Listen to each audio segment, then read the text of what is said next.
Bonjour et bienvenue à la Gosher Academy, l'énergie du savoir. Bonjour à tous et bienvenue. Aujourd'hui, nous allons parler de gestion des conflits, un sujet qui, croyez-moi, concerne chacun d'entre nous, surtout dans des secteurs comme l'énergie solaire où les équipes sont souvent sur le terrain, parfois en des environnements stressants. Imaginez-vous sur un site installation, sous un soleil de plomb en plein milieu de la région des Grands Lacs, et les tensions commencent à monter parce que tout le monde n'est pas d'accord sur la façon de procéder. Si on ne gère pas ces moments-là correctement, cela peut freiner l'avancée du projet, voire créer des blocages dans la communication entre collègues. Aujourd'hui, nous allons apprendre comment transformer ces tensions en opportunités pour renforcer la collaboration et améliorer la productivité. Exemple supplémentaire, prenons un exemple simple. Vous êtes en train de superviser une installation solaire en Ouganda et deux techniciens se disputent sur l'approche à adopter pour configurer les panneaux. Que faire? La gestion des conflits est un outil qui peut non seulement résoudre la situation mais aussi renforcer la relation entre les membres de votre équipe. En tant que manager ou technicien dans l'énergie solaire, vous avez sans doute déjà rencontré différents types de conflits. Le premier type est le conflit de tâches. Il s'agit de désaccords sur les méthodes de travail, par exemple lorsqu'un technicien pense qu'il faut d'abord s'occuper des batteries alors que son collègue veut commencer par l'installation des panneaux solaires. Ensuite, nous avons les conflits relationnels, souvent dus à des différences de caractère ou de style de travail. Et enfin, les conflits de valeurs, qui peuvent être particulièrement marquants en des équipes multiculturelles en Afrique de l'Est, où des collègues d'Ouganda, du Kenya ou de Tanzanie peuvent avoir des perspectives différentes sur l'éthique ou l'approche des problèmes. Exemple supplémentaire, imaginez que vous dirigez une équipe en Tanzanie et qu'il y a un désaccord entre des techniciens sur la façon d'aborder un projet d'installation de panneaux pour une école. Certains veulent suivre une approche standard, d'autres préfèrent tester de nouvelles méthodes. C'est un conflit de tâches typique. Si vous ne le gérez pas correctement, cela pourrait ralentir le projet. Maintenant, comment savoir qu'un conflit est en train d'émerger avant qu'il ne devienne un véritable problème? Voici quelques signes que vous devriez surveiller. Premièrement, les changements dans la communication. Si vous remarquez que les techniciens parlent de moins en moins entre eux ou qu'ils ne partagent plus leurs idées aussi librement, c'est un indicateur. Deuxièmement, la tension palpable. Cela peut être des regards, des gestes ou simplement un silence pesant pendant une réunion. Enfin, les changements de comportement, par exemple, des techniciens qui commencent à éviter de travailler ensemble ou qui ne se consultent plus. Exemple supplémentaire, prenons un exemple, dans une installation de panneaux solaires en milieu rural au Rwanda, vous avez peut-être remarqué que les techniciens ne partagent plus autant d'informations qu'avant. Cela pourrait être un signe que quelque chose ne va pas et qu'il est temps d'intervenir avant que cela ne dégénère. Dans un environnement comme le nôtre, la communication est la clé. Mais il ne s'agit pas simplement de parler. Il s'agit d'écouter, et surtout d'écouter avec empathie. L'écoute active est une compétence cruciale. Vous devez non seulement entendre ce que votre collègue ou technicien dit, mais aussi comprendre ce qu'il ressent. Par exemple, si un technicien se sent frustré parce qu'il pense qu'on ne reconnaît pas son travail, il ne suffit pas de lui dire « continue de faire de ton mieux ». Il faut reconnaître son ressenti et lui montrer que son travail est pris en compte. Exemple supplémentaire, imaginez que vous êtes sur le site d'une grande installation à Kampala. Un de vos techniciens est agacé parce qu'il pense qu'il fait tout le travail difficile pendant que son collègue gère des tâches plus simples. En l'écoutant attentivement, vous pourriez comprendre que son vrai problème est le manque de reconnaissance et non les tâches en elles-mêmes. Utiliser une communication empathique peut désamorcer la situation rapidement. La résolution collaborative, c'est là où l'on va vraiment commencer à créer des solutions ensemble. Voici les étapes à suivre. Définir le problème. Tout le monde doit être d'accord sur ce qui pose problème. Parfois, juste le fait de clarifier la situation peut réduire la tension. Brainstormer des solutions. Encourager chaque membre de l'équipe à proposer des idées. Même les idées qui semblent farfelues peuvent contenir des pistes intéressantes. Évaluer les options. Il s'agit d'examiner chaque option de manière objective, sans jugement immédiat. Convenir d'une solution. Assurez-vous que tout le monde est d'accord avec la solution choisie. Si quelqu'un n'est pas à l'aise, cela risque de poser problème plus tard. Exemple supplémentaire, dans un projet d'installation solaire à Mombasa, 2 ingénieurs sont en désaccord sur la meilleure manière de configurer les batteries pour un système hors réseau. Vous pouvez suivre ces étapes pour résoudre leur conflit. D'abord, définissez le problème, puis laissez chaque ingénieur proposer sa solution, et enfin, évaluez quelle approche est la plus efficace pour le projet. L'un des meilleurs moyens d'éviter les conflits, c'est de les prévenir avant qu'ils ne surviennent. Il y a plusieurs stratégies pour cela. Communication claire, fixer des attentes claires dès le début d'un projet. Si chaque membre de l'équipe connaît son rôle et ses responsabilités, il y a moins de chances de malentendus.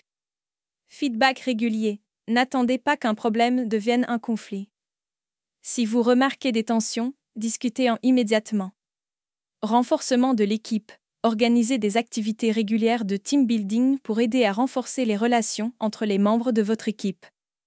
Exemple supplémentaire, dans une équipe de techniciens solaires répartis entre Nairobi et Kisumu, des sessions hebdomadaires de feedback ont permis d'identifier des frustrations avant qu'elles ne dégénèrent en conflits majeurs. Le simple fait de créer un espace ouvert pour parler des problèmes aide énormément à les désamorcer. Nous allons passer en revue les 4 grandes étapes qui composent notre méthode de gestion des conflits, illustrées ici dans ce résumé. Identification du conflit. La première étape est d'identifier le conflit. Cela signifie reconnaître les signes d'un désaccord ou d'une tension avant qu'ils ne deviennent trop difficiles à gérer. Il est essentiel de savoir détecter ces premiers signes pour intervenir rapidement et éviter que le conflit ne s'aggrave. Communication empathique. Ensuite, il faut passer à la communication empathique. Cela consiste à établir un dialogue ouvert où chaque personne se sent écoutée et comprise. L'empathie permet de désamorcer la situation et d'encourager les parties à exprimer leurs besoins et leurs préoccupations de manière non agressive. Résolution collaborative. Une fois que la communication a été établie, nous passons à la résolution collaborative.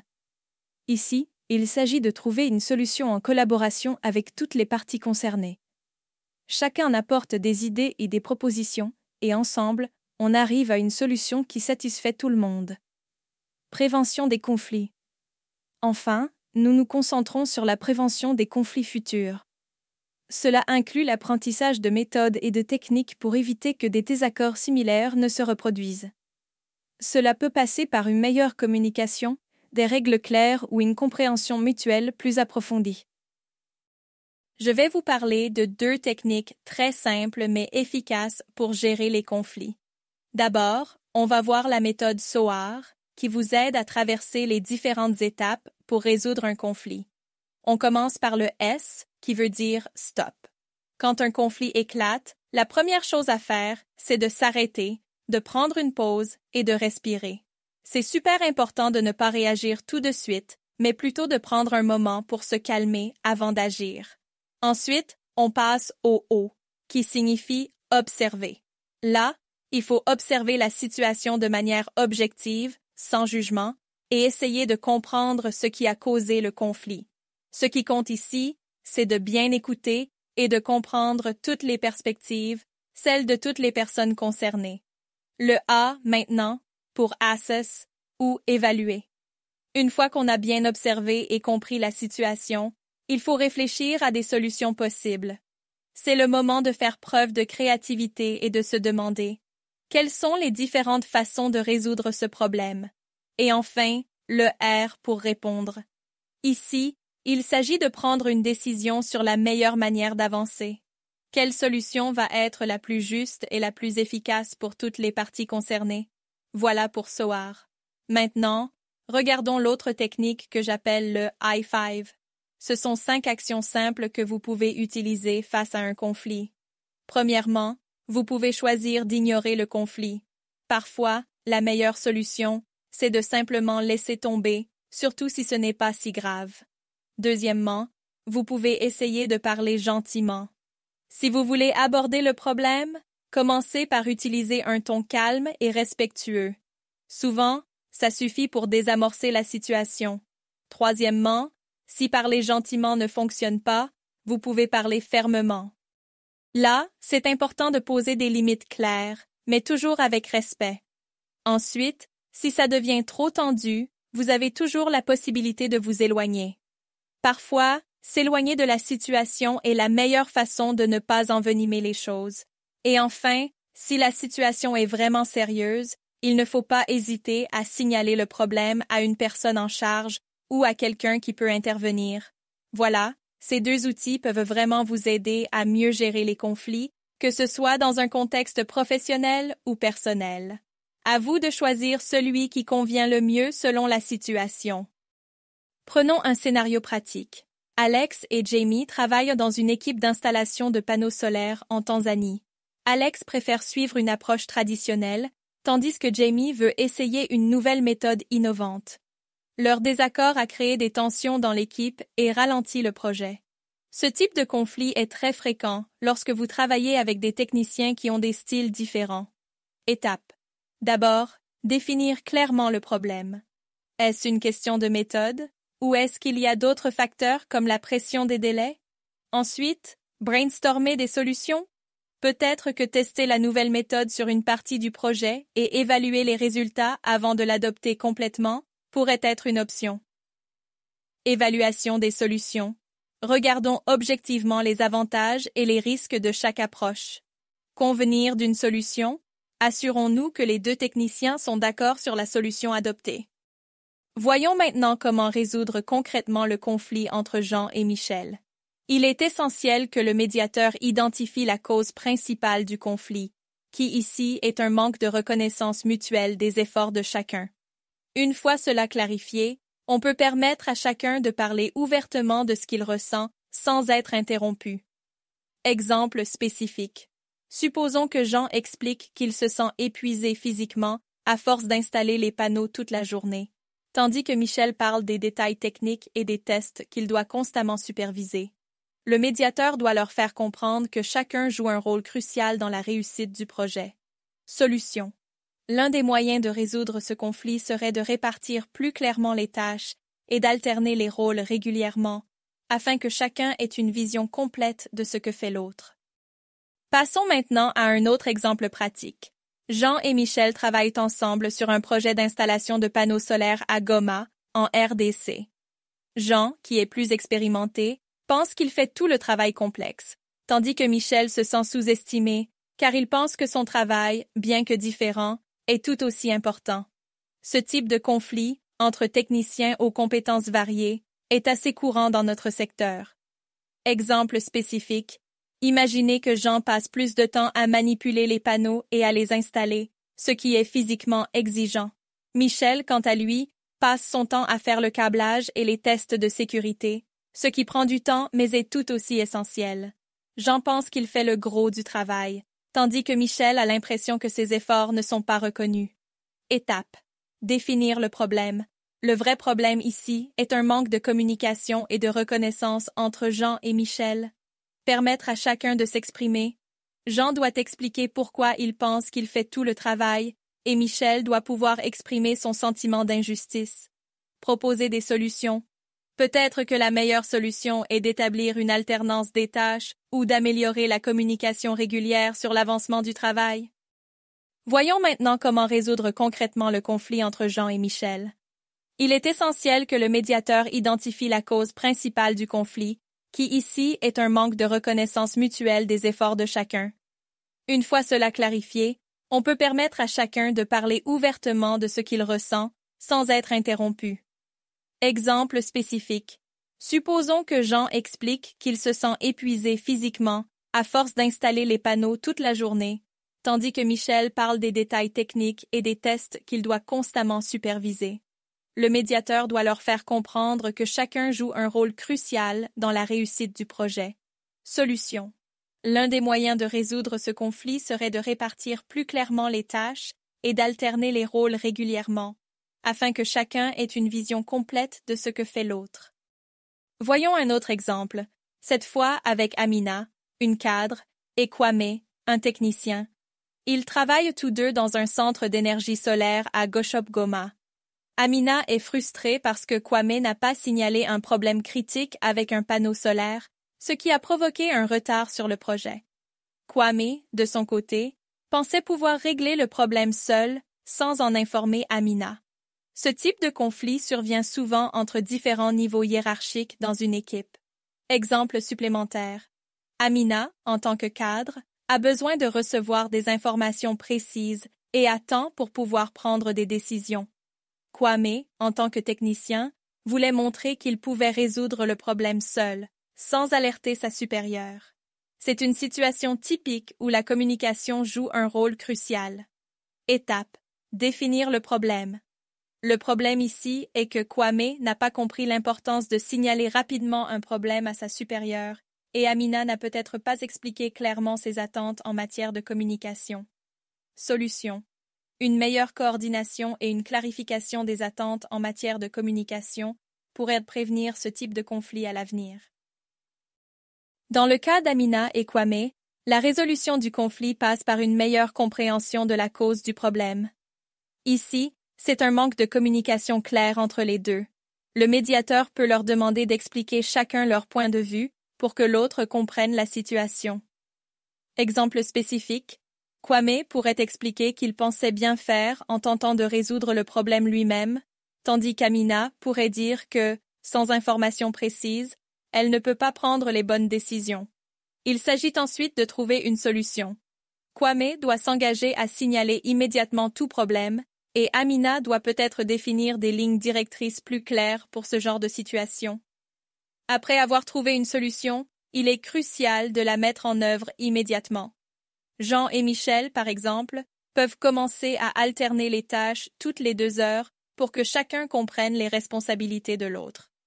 Quant à Amina et Kwame, ils peuvent mettre en place un plan de communication où Kwame signale chaque problème technique dès qu'il survient, et Amina fournit des instructions claires pour chaque étape.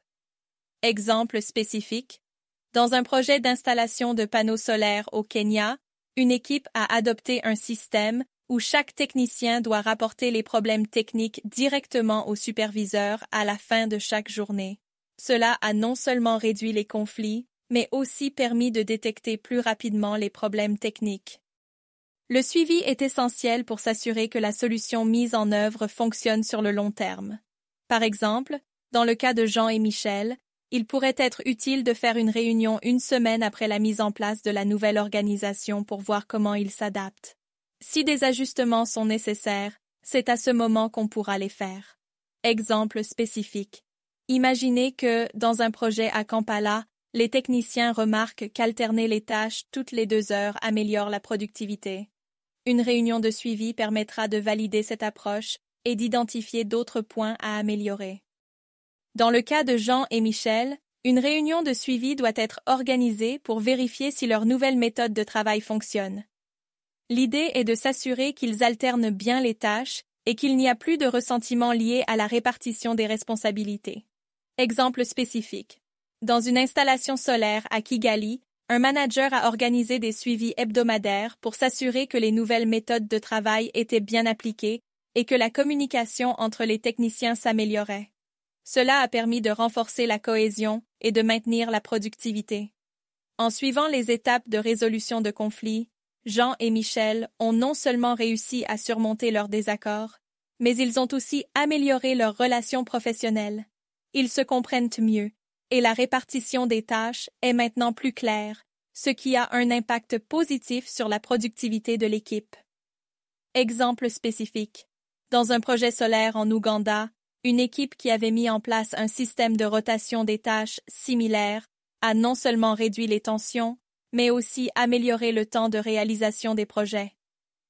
Amina et Kwame ont aussi réussi à surmonter leurs conflits grâce à une communication améliorée. Kwame sait maintenant qu'il doit signaler les problèmes techniques immédiatement, et Amina a mieux défini ses attentes en matière de communication. Leur flux de travail est désormais plus fluide et plus efficace. Exemple spécifique. Dans une centrale solaire au Kenya, après avoir amélioré la communication entre les superviseurs et les techniciens, le délai de résolution des problèmes techniques a été réduit de moitié.